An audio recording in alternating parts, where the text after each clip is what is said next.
publicly to anybody. Just kind of, you know, dance around in my head. Like, man. Because believe me when I tell you, I want her to get her kids. Don't think I don't. But a part of me don't want to give them back.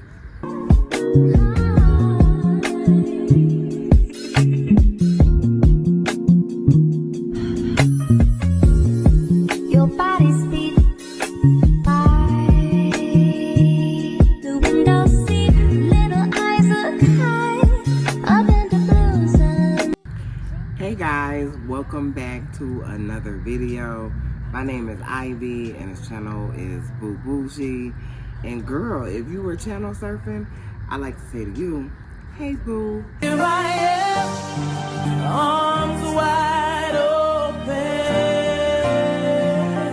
And if you're a returning subscriber, hey boo. There's a miracle in this room with my name on it. There's a breakthrough, it's got my name on it. So look, we're gonna get right into it. This is a life update, where I am now, what it is I've been going through. I hope you can hear me. It's a little breezy out here.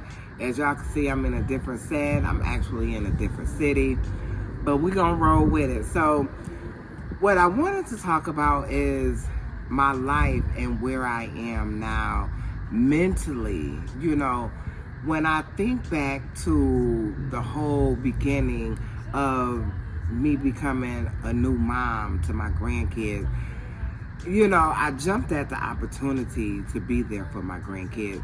And then it kind of started sinking in, like, wait a minute, you're really a mom. Like, all over again, you're a mom, right? So when that, I'm sorry, I'm just getting a little comfortable. So when that set in that I was really a mom, it's like, okay, what do I do now? You know, I know that I trust God and I believe God for everything, all of my needs being met. But it's like mentally, how do you adjust and adapt to raising 3 children? You know, 20, 12, and 6. That's the ages they are now, but I've had them for 2 years. And it's like, you know, I go to God and I talk to God and I really sincerely express to God how it's overwhelming for me at times, you know, and asking Him to give me the strength and the courage to keep pushing ahead, to keep forging, because sometimes because I'm a fusser. I don't know what kind of parent you are. I'm a fusser. I don't do a whole lot of whooping. I'm a fusser. And sometimes I get mad at myself because I'm fussing at them, you know. And in my mind, I want them to get it. But let me say, in my defense, I've only had 1 child. So I didn't have trying to decide and decipher and figure out and get here and get there and make sure. I didn't have to do that for 3 children. You know, my hat is off to women, girls who have multiple children. I'm talking about multiple children. 2, 3, 4, 5, 10, 12 kids. You know, I don't know how they do it. Not in a sense where you want to do this and you want to do it right and you want to make sure every child need is met. You know, on a lot of days, I be looking for my needs to be met, you know. So mentally, you know, I've just learned some coping skills over the years, and some days are just better than others. You know, I want to be the best version of myself that I can be for them, you know, with still giving them guidance and leadership that they need to forge ahead. You know, when I look at their mom, you know, with their mom, for anyone who don't know, my daughter was incarcerated for 2 years. That's how I ended up getting my grandkids. But I look at her now parenting over the phone, and it's like, did you do this? Congratulations on that. You know, Lauren, my granddaughter, she got all hundreds except for 189. And my daughter was, you know, congratulating her. You did a good job. You know, I'm proud of you, you know. So it's learning how to take that step back and allow her to take her rightful position. She's their mother, not me. I'm the grandmother, you know. So that's an adjustment, because I want to still feel like what I'm saying is right, and it is right, and what she's saying is right. You know, there's no wrong way to this. If you're not abusing your children physically, mentally, emotionally, depriving them spiritually, then you're doing okay. You know, just give yourself a break. But it's like when she tries to tell them something, you know, especially Lauren. Lauren is at this tween kind of stage. She's not a teenager yet, but she's not little like KK. So KK is a 6-year-old. So it's like trying to allow my daughter to parent the way she parents, but you just can't parent that way in my house, you know. And so that's where I'm at with that. And the thing for me is I allow them their time, you know. I don't hover over the phone to see if Lauren is trying to tell her something I did or some type of way I made her feel. I just let her, you know, when their mom call, she FaceTime, your mom on the phone, you know, and either we all collectively all talk, or they might take the phone in the front or either in the back and talk to their mom. You know, my thing is, as long as they're getting fed emotionally by both of us, that's what matters to me. You know, I don't have a point to prove. I don't have to say, oh, I've been here, is my way or no way. No, I don't even want it to be like that. Man, please get your kids. I am not complaining. You know, and like KK, she'll find herself saying, like, to me, she was calling me, but she called me Ma. She was like, Ma, I mean Nana, you know. So we in that phase of the whole reconnecting process with her and her children. But I say mentally, I'm okay. I'm okay. You know, I want to think that I just want to fold and not think about it and just say, okay, here go your kids. I don't care what y'all got to do. Y'all got to struggle. They go without. Here go your kids. You're out now. You know what I'm saying? But, you know, time takes time, you know, and I don't want to rush her process. And at the same time, I don't want to rush my grandbabies. You know, they love their mother. They know their mother. But a separation can cause, oh, I had to sneeze, I'm sorry. A separation can cause you to have a divide in your thought process, especially for a child who still is figuring out what is this, what is that, who holds what position in my life, regardless of the title. You know what I mean? Like for KK is more dependent on me. Even when she comes around her mom, she's still up under me, like, you know, Nana, and you know, it's like I give her that look and she know that it's okay. You know what I'm saying? Because children need consistency. You know, they need to know that if anything should happen, I know I can count on her, or I know I could count on him. You know what I mean? Whoever is the primary caregiver for that child. So for me, I'm allowing KK, not even allowing, but I'm overseeing KK and letting her know that, I don't know if I'm using the right words, but I'm letting her know it's okay. That's mom. That's mom, you know. And so I'm looking at my life and I'm wondering, like, how things are going to be, because this is all a journey. You know, this is another phase of the journey, this particular journey for me. This is just another phase, their mom being out and the visits and, you know, coming to see her and letting them interact with her and hug and kiss and do all of that. Like, as a matter of fact, I'm in South Carolina right now. That's why it's a different scenery. And they're with their mom right now. She's cooking. It'll be another vlog that'll be coming out. But I just wanted to give an update where I was mentally. You know, me and her, we talked about doing a video while I was here. So I may do that either later on tonight or tomorrow. Do a video and sit down with me and her.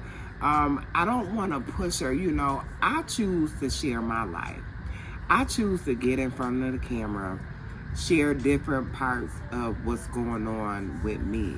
And I don't want her to have to feel like, you know, because this is my thing, that it has to be her thing. You know, I don't want to put her on display, you know, because I'm never looking for a storyline. I'm never looking for views.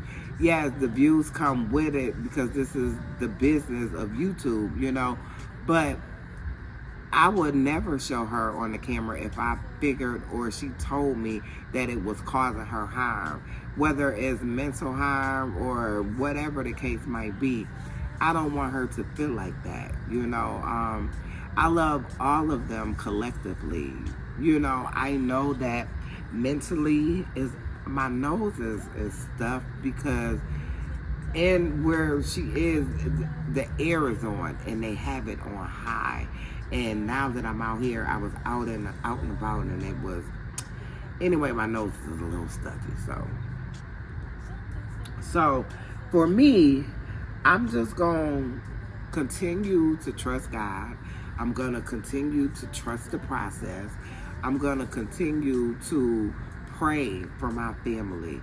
You know, pray that God covers us and connects us and reestablishes us, you know, because when you go through that, so you have their mom dealing with what she's dealing with. I'm sure she's dealing with the guilt of not being there for her children, you know what I mean? And then I look at, because you know how you have children, and with your children, you know, you heard the saying before. I know you've heard the saying before. I'm going to give my children what I didn't have. Or I'm going to raise my children the way I wasn't raised. You know, figuring in your mind as that parent that you're going to do things a different way, a better way that you see fit for your children. And so what has happened is the same parenting that she got is what her children is getting, and maybe that's not what she wanted for them. And that's not a bad thing, but you know, I'm always trying to take into account how she feels, you know, on whatever spectrum it is. I just did a grandparents lunch with KK, and she watched the video, and she started crying. And I felt some type of way, but I didn't rush to hug her. I didn't rush to pat her on the back. You know, in this life, you have to be able to handle your emotion. You know, you have to be able to feel what it is you're feeling, identify what it is you're feeling, you know. And it's a process. You know, we don't get it overnight, we get it over time. So, you know, just having the ability or the wherewithal, you know, through prayer and fasting and sacrifice to allow God to gently rock my daughter in whatever feelings. And I'm not saying there's anything bad or negative, but I'm sure, I know for me as a parent to be away from my child, I remember Courtney was about 5 years old and I was incarcerated. Not incarcerated like that. I was locked up. I got arrested. The next day I went to this program. It was like an alternative to going to jail. And Courtney was 4. And I was there six weeks. I wasn't even there. I literally was there a month. But it was technically like 6 weeks or a month and some days. But I know for me, being away from her that long, it was unbearable. I got through it, but it was unbearable. So I only got a snippet of what she's feeling, you know. So I want to allow her process, you know. And the good news is, somebody commented on one of my videos, the good news is that God is good all the time. and all the time God is good. So, I just wanted to come to y'all and just kind of let y'all know where I am mentally.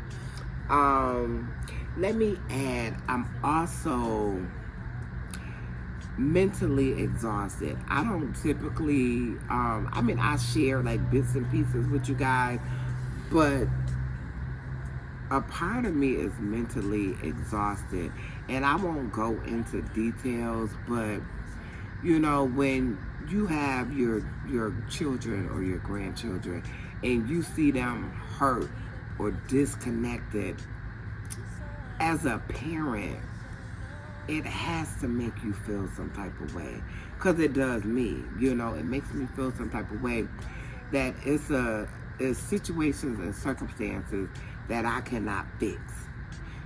So that's where I am with the whole mental anguish, and sometimes it's a little taxing on me because I want to fix, manage, and control, and to know that I can't.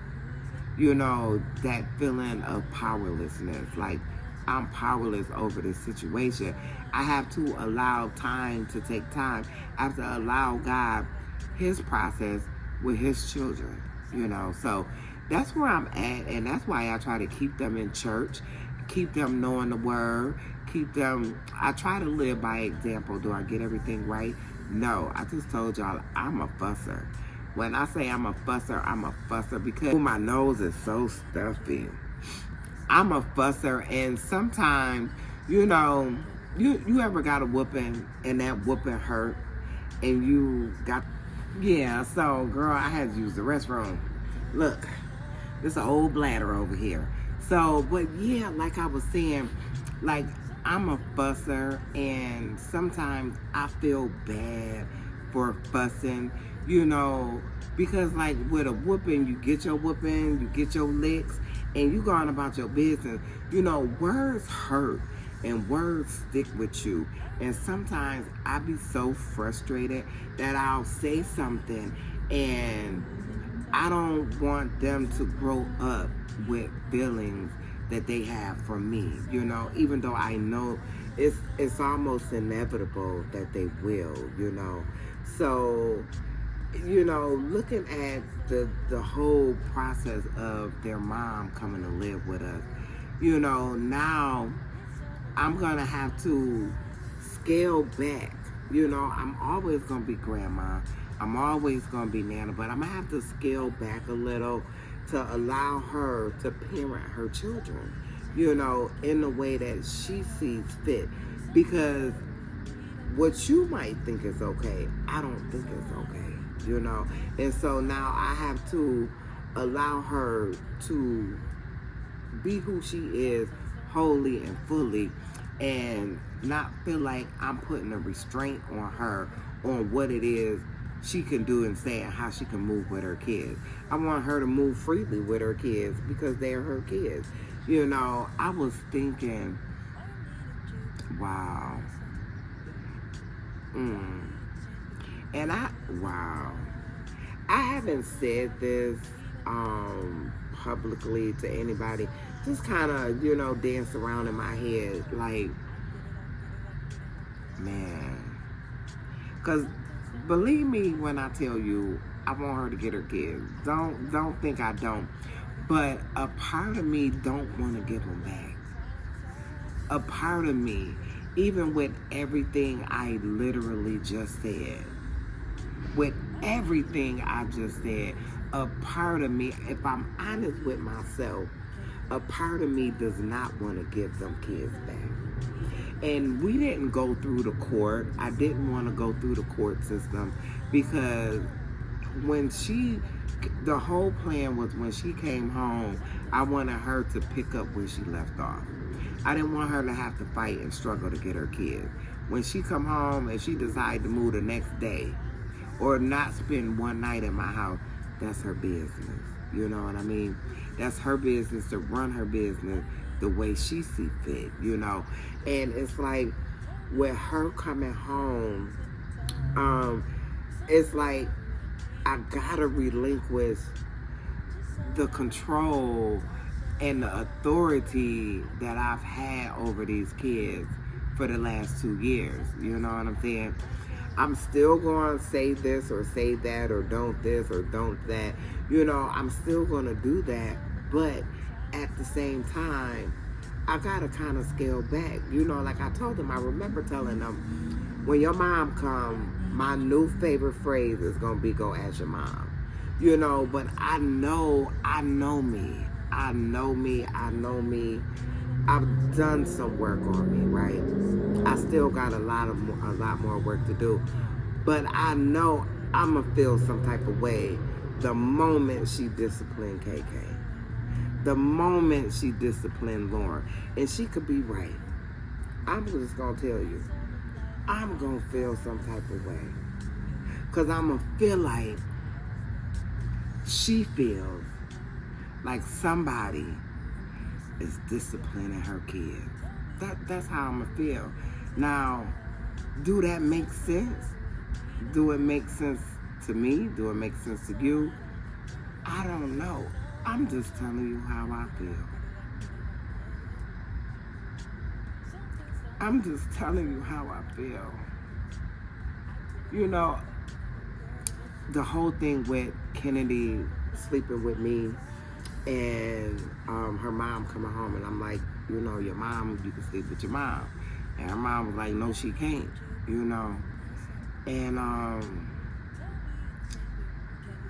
you know, I don't want her to go through that. I don't want her to go through having to sleep by herself. I want her to be all right with sleeping with me. So if that's the case, then that's just gonna be the case. I'm sorry. It is not up for debate. Even with her, you know, and I'm talking about in the comments with y'all, but even with her, it's not up for debate. You know, I'm not going to take her from what she knows to turn around and put her in the room and go to bed, good night. I'm not going to do that. Now, if you take them out my house and what you do in your house is your business, but while they up under my roof, while you're up under my roof, if the alternative is Kennedy sleeping in her room versus sleeping with me, and she can't sleep with you, she's gonna sleep with me. That's just what we're gonna do, you know. Yeah, so look, I'm out of storage, so, but yeah, my baby gonna sleep with me. If Lauren wants to sleep with me, we just gonna do what we do. God been covering us, He's been protecting us. So everything just kind of is what it is. My daughter is right where she's supposed to be. She's working on her. I'm working on me. And God is working on both of us. So that's going to be it for this video, because actually I'm out of storage. So thank you so much for watching. Please don't forget to like, comment, share, and subscribe. And I'm going to see you in the next one. I love you all. Bye. 30 degrees, way too cold, so call me down. Will I see you at the show tonight? Will I see you at the show tonight? Hey, truck to the